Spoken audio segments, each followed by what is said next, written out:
الحمد للہ وکفا وسلام علی عبادہ الذین اصطفیٰ اما بعد۔ اللہ تعالیٰ نے اپنا پاک کلام جو نازل فرمایا ہے اس میں سورہ اخلاص چوتھا کل جو ہے اس کی بات چل رہی تھی۔ عربی زبان میں خلص، خالص یہ سب الفاظ استعمال ہوتے ہیں کسی بھی اچھی یا بری چیز کے لیے جس میں اصل مادے میں کوئی اور ملاوٹ نہ ہو۔ خلصہ خالص دیسی گھی، جس میں کسی قسم کے کوئی تیل یا کوئی بھی چکنی چیز اور شامل نہ ہو۔ دودھ کے لیے یہ لفظ استعمال ہوتا ہے اور بنیادی طور پر یہ خالص کا لفظ غذائیات کے معاملے میں یا عقیدے کے معاملے میں بہت جگہ پہ آتا ہے۔ دودھ کو خالص اس لیے کہا جاتا ہے کہ جب اس میں باہر سے پانی یا دودھ یا کوئی بھی چیز اور نہ ملائی جائے۔ اسی لیے اخلاص کا مطلب یہ ہے کہ کوئی شخص جو اپنے نظریے میں پکا ہو، اپنے نظریے میں جس کا بھی قائل ہے کسی اور چیز کو شامل نہ کرے۔ ابو جہل اپنے کفر میں خالص تھا، بالکل کوئی تردد نہیں تھا، اور حتیٰ کہ کفر پہ مر گیا، قتل ہو گیا، لیکن جس کفر پر وہ قائم تھا اس سے وہ نہیں ہٹا۔ صحابہ کرام رضی اللہ عنہم اپنے ایمان میں پکے اور خالص تھے، بالکل نہیں ہٹے، اور ان کو شدید اذیتوں میں مبتلا کیا گیا، اس کے باوجود ادھر ادھر نہیں ہوئے۔ تو جو آدمی کسی بھی نظریے کی ترویج کے لیے، کسی بھی نظریے کی طرف دعوت دینے کے لیے، کسی بھی نظریے پہ اپنی ذات کے جم جانے کے لیے جو قوت اسے درکار ہوتی ہے اس کا نام ہے اخلاص۔ اسی لیے حضرت رسالت پناہ صلی اللہ علیہ وسلم نے فرمایا کہ من قال لا الہ الا اللہ، جس آدمی نے لا الہ الا اللہ کا اقرار کیا خالصاً، پکے طور پہ، یعنی خدا کے علاوہ اس نے کسی کو بھی اس کا شریک نہیں مانا، عبادت کے لیے خدا کے علاوہ کسی کا قائل نہیں ہے، مخلصا لقلبہ، اپنے دل کی پوری اطمینان اور گہرائیوں کے ساتھ وہ صرف اللہ ہی کو اپنا معبود مانتا ہے، دخل الجنہ، وہ یقیناً جنت میں جائے گا۔ اس لیے کہ اس شخص کے دل میں سرے سے اللہ کے علاوہ کوئی معبود ہے ہی نہیں، اسی لیے جب ایک مومن آدمی خدا کی عبادت کرتا ہے تو کہتا ہے التحیات للہ. آپ حضرات نماز میں پڑھتے ہیں، ابھی پھر پڑھیں گے کہ التحیات للہ، میری سارے جسم کی جتنی بھی عبادت ہے صرف اور صرف اللہ کے لیے. میری عبادت اور میرا معبود صرف اللہ اور اللہ. التحیات للہ والصلوات، میں جتنی بھی دعائیں مانگتا ہوں یہ سب کی سب اللہ سے. والطیبات، اور جتنا بھی میں پاک رہتا ہوں یہ تینوں قسم کی پاکیزگی میری اللہ کے لیے ہے. پاکیزگی کا سب سے اعلیٰ مقام اخلاقیات کی پاکیزگی ہے.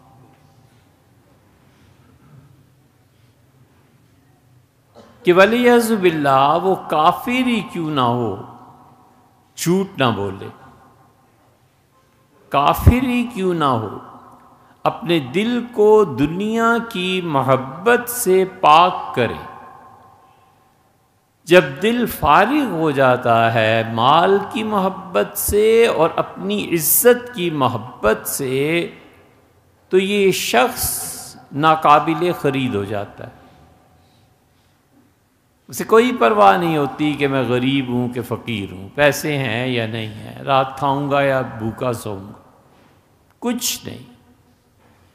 خالص ہو جاتا ہے اور بکتا نہیں ہے، اور اس کے دل میں کوئی طلب نہیں رہتی. یہ ایمان کی جڑ ہے، کوئی طلب نہیں رہتی کہ لوگ میری عزت کریں، برا کہیں، اچھا کہیں، مذاق اڑائیں، تہمت لگائیں نہ لگائیں، مجھے لوگوں سے لینا کیا اور دینا کیا. ایسے لوگ صرف اللہ سے تعلق رکھتے ہیں کہ اللہ کی نظر میں خراب نہ ہوں، باقی کوئی پرواہ نہیں ہے، اور اپنے سینے میں ایک بہت بڑا قبرستان بنا لیتے ہیں. ہر کوئی جو برا کہتا ہے اسے اس کے قبرستان میں، قبر میں ڈال کے بھول جاتے ہیں کہ چلو بھئی تمہاری بھی چھٹی، تمہاری بھی، تمہاری کچھ لینا نہیں دینا نہیں، اللہ ہے اور میں ہوں. اس لیے تینوں طہارتیں چاہیے. پہلی طہارت اخلاقیات کی، اس پہ پھر اسلام، اس پہ پھر عقیدہ. جب سچائی سے محبت ہو جاتی ہے تو پھر وہ نکلتا ہے اس تلاش میں کہ حقانیت کہاں ہے، پھر وہ پہنچتا ہے کہ اللہ کے علاوہ کسی کی عبادت نہیں ہے، سب جھوٹ ہے، اللہ کی عبادت حق ہے. اسی لیے رسول اللہ صلی اللہ علیہ وسلم نے بیت اللہ سے جب بتوں کو نکالا ہے تو بار بار فرمایا کہ قل جاء الحق وزهق الباطل، حق آ گیا، سچائی آ گئی اور باطل برباد ہو گیا، جھوٹ ہے. ان الباطل کان زہوقا، اور باطل تو ہے ہی مٹ جانے والی چیز. سب سے پہلے انسانی اخلاقیات. اب وہ نکلتا ہے کہ میں دیکھوں طاقت اور قوت کس کے پاس ہے. پھر وہ دیکھتا ہے کہ طاقت اور قوت فوج کے پاس ہے، طاقت اور قوت بادشاہ کے پاس ہے. وہ سچے اخلاقیات کے ساتھ قوت کے حامل ہاتھ کی تلاش میں ہوتا ہے اور آخر پہ پہنچ کے نکلتا ہے کہ اللہ کے علاوہ کسی کے پاس طاقت نہیں ہے. پھر وہ ڈر ختم ہو جاتا ہے، یہ مار دے گا، کر دے گا، کر دے گا. وہ کہتا ہے کچھ نہیں، اللہ کی مدد، اللہ کی قوت، اللہ کی حفاظت تم سب سے زیادہ غالب ہے. وہ جب چاہے مار دے اور جب چاہے زندگی دے. سب سے بڑی چیز یہ اخلاقیات ہے، اس کی طاقت ہے، حقیقت تک پہنچنا ہے. اللہ کے لیے مانگتا ہے، اللہ کے لیے قرض بھی لے لیتا ہے، اللہ کے لیے اپنی ذات مٹا کے. پاکیزگی کی پہلی قسم اور پاکیزگی کی دوسری قسم پھر عقیدہ ہے. پھر وہ اخلاقیات بنے ہوتے ہیں، سچائی کی تلاش میں ہوتا ہے، پھر وہ دیکھتا ہے کہ عقیدے میں کیا ہے، پھر وہ کسی شخص کو ڈھونڈتا ہے کہ کسی کا عقیدہ، پھر وہ حضور اقدس صلی اللہ علیہ وسلم کے متعلق جب پڑھتا، سنتا، دیکھتا ہے اور سچائی کی تلاش میں ہوتا ہے تو پتہ چلتا ہے کہ اس جیسے صادق و امین پیغمبر علیہ الصلوۃ والسلام کے علاوہ کوئی راہ اب باقی نہیں ہے، یا تحریف ہو گئی ہے یا مٹ گئی ہے، تو وہ اسی در پہ سر جھکا دیتا ہے کہ اللہ کی عبادت اور آپ کی اطاعت۔ اور پھر اس کے بعد تیسری طہارت آتی ہے، اور وہ جسم، کھانا، میٹیریلسٹک ورلڈ، کیا چیز پاک ہے، کیا چیز ناپاک ہے، کون سا رشتہ پاک ہے، کون سا رشتہ ناپاک ہے، کس جگہ پہ اللہ نے پیسے کو پاک قرار دیا ہے، کون سی پاک دولت کو بھی اللہ نے ناجائز ذرائع سے استعمال آ جائے پاس تو حرام قرار دیا ہے۔ پھر وہ پاکیزگی کی تلاش میں رہتا ہے، التحیات للہ، میری ساری عبادتیں پروردگار تیرے لیے، والصلوات، میری دعاؤں کا مانگنا، والطیبات، یہ سب کی سب پاکیزگی اللہ آپ کے لیے، یعنی آپ کے خوف سے، آپ کی محبت میں گرفتار ہو کر یہ ساری چیزیں اپناتا ہوں۔ یہ ہے بندہ جو مخلص ہے، جو حضور صلی اللہ علیہ وسلم نے فرمایا نا کہ اس کا دل بالکل خالص ہو جائے۔ اس سورہ مبارکہ میں اللہ نے خالص توحید کا بیان کیا ہے کہ صرف اور صرف اللہ کی پرستش، صرف اور صرف اللہ کی عبادت، نیکی کرے اور بھول جائے، اچھا رویہ اختیار کرے اور بھول جائے، احسان کرے اور ذہن میں رہنا بھی نہیں چاہیے کہ میں نے کسی شخص پر فلاں وقت میں احسان کیا تھا، کیونکہ یا تو وہ اس سے اجر لے لے جس پہ احسان کیا ہے، اس سے تانا دے دے کہ تمہیں یاد نہیں ہے، تم ایسے کنگلے مفلس اس مارکیٹ میں میں نے تمہیں، یا تو یہ لے لے۔ دل کی تسکین، خوشی، راحت، دوسرے کو ذلیل کر کے اپنی عزت محسوس کرنا، اور یا پھر اللہ کے ہاں لے لے، صبر کرے اور سوچے کہ رسول اللہ صلی اللہ علیہ وسلم نے فرمایا من کان للہ حاجتن، جس کو اللہ تعالیٰ سے کوئی بھی ضرورت پڑتی ہے، مسلم کی روایت کے الفاظ، مسلم میں آتا ہے، آپ نے فرمایا کان اللہ فی حاجتہ، اگر کوئی مسلمان کسی مسلمان کی ضرورت پوری کر دے گا تو جب اس پہ مشکل وقت آئے گا تو اللہ اس کی ضرور مدد کرے گا۔ من فرج عن مسلمن کربۃ، جس نے کسی مسلمان کی تنگی کو، تنگ دستی کے وقت ساتھ دیا، اس کی مشکل کو، فرج اللہ عنہ کربۃ من کربات یوم القیامہ، اللہ قیامت کی سختیوں میں سے ایک سختی اس سے ہٹا دے گا۔ مجھے یاد آتا ہے کہ من تجاوز عن امتی، رسول اللہ صلی اللہ علیہ وسلم، جو میری امت کے لوگوں کے قصور اور ان کی خطائیں معاف کرتا رہے گا، اللہ اس کے بھی قصور اور خطائیں معاف کرتا رہے گا۔ تو اجر یہاں لے لے یا وہاں لے لے، اگر اللہ کے لیے احسان کیا ہے بھول جائے کہ مالک یہ تیرے ذمے ہے، یہ آپ کے لیے۔ حضور اقدس صلی اللہ علیہ وسلم نے فرمایا ایک آدمی کو قیامت میں پہاڑوں کے برابر ثواب دیا جائے، وہ پوچھے گا اے پروردگار یہ تو اتنی دولت تو کبھی دیکھی تک نہیں تھی، میں نے کہاں سے خرچ کی؟ فرمایا ایک پائی جو تو نے اپنے ہاتھ پہ رکھ کے کسی غریب کو دی تھی نا میرے لیے، وہ بھی چلا گیا، تو بھی فارغ ہو گیا، تمہیں یاد نہیں رہا میں نے اس ایک پائی کو یہاں پر تجارت میں لگا دیا تھا اور آج تک تیرا یہ نفع ہے، یہ لے لے۔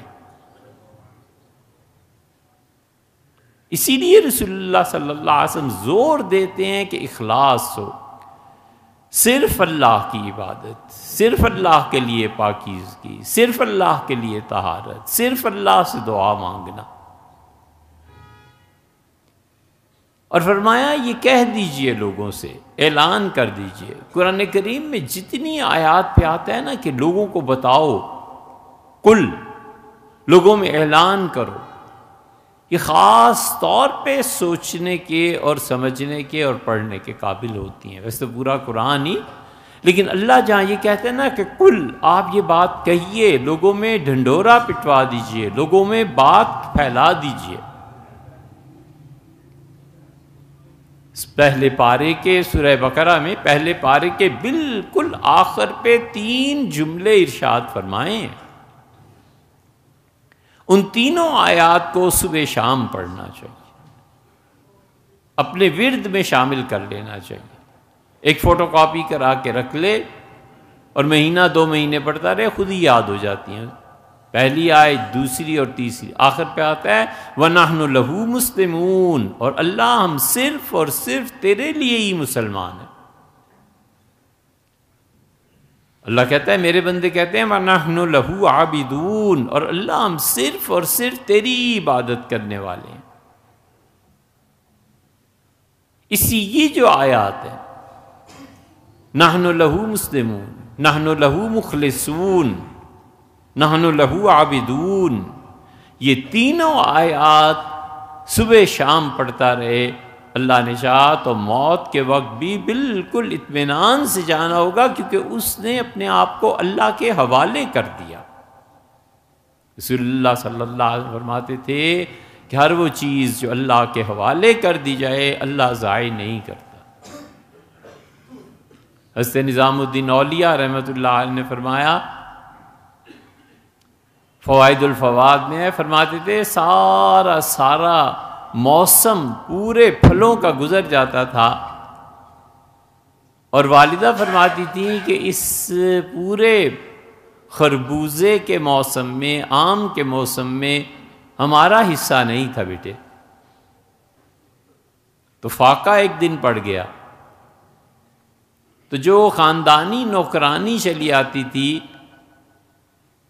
اس سے کہا کہ میرے بیٹے کو حضرت نجیب الدین رحمۃ اللہ علیہ دلی میں بڑے اولیاء کرام میں سے تھے، ان کی خانقاہ میں لے جاؤ، اسے چھوڑاؤ وہاں. میں بچہ 6-7 برس کا، مجھے کیا پتا والدہ کیا کہتی ہیں. تو والدہ نے بھیج دیا، میں خانقاہ پہ رہا تو چند دن میں وہ ماما جو تھی دوڑتی ہوئی آئی اور کہا کہ مخدومہ طلب فرماتی ہیں آپ کو. تو مجھے ماں کی یاد بہت ستاتی تھی. میں فوراً گیا اور نیا چاند میں نے دیکھا، تو میں نے جا کے والدہ کے پاؤں چومے. دلی میں یہ دستور تھا کہ نیا چاند چڑھنے پہ ماں کے پاؤں چوما کرتے تھے، تو میں نے والدہ کے پاؤں چومے. تو مخدومہ لیٹی ہوئی تھیں، بیمار تھیں، مجھ سے کہنے لگی اس مرتبہ تو میرے پاؤں چوم رہے ہو، اگلے چاند پہ کس کے پاؤں چوبے گا میرا بیٹا. لیکن اتنا شعور تھا، میں سمجھ گیا. تو مجھے بلایا، چوما، پیار کیا، میرے سر پہ ہاتھ رکھا اور کہا میرے بیٹے اللہ کے حوالے چھوڑتی ہوں بس. وہ جو حضور صلی اللہ علیہ وسلم فرمایا تھا نا، جو چیز اللہ کے سپرد ہو جائے وہ ضائع نہیں کرتا. حضرت نظام الدین رحمۃ اللہ علیہ اس بڑھاپے میں رو پڑے اور فرمایا دیکھو ماں اللہ کے حوالے کر گئی تھی، اللہ نے مجھے ضائع نہیں کیا. یہی ہوتا ہے، جو چیز اللہ کے حوالے ہو جاتی ہے ضائع نہیں ہوتی. بندہ عبادت کرے، بندہ صحیح عقیدہ رکھے اور صحیح اخلاقیات انسان کے ہوں، یہ سب اللہ کے حوالے کر دیے، یہ چیزیں ضائع ہونے والی تھوڑا ہی ہوتی ہیں. پھر اللہ اس کو کہاں پر تجارت میں لگاتا ہے یہ اللہ ہی جانتا ہے. اس لیے فرمایا یہ سورہ اخلاص، قل هو اللہ احد، کیا ہے کہ اللہ تعالیٰ اکیلا ہے اپنی ذات اور صفات میں. باقی انشاءاللہ آئندہ بات.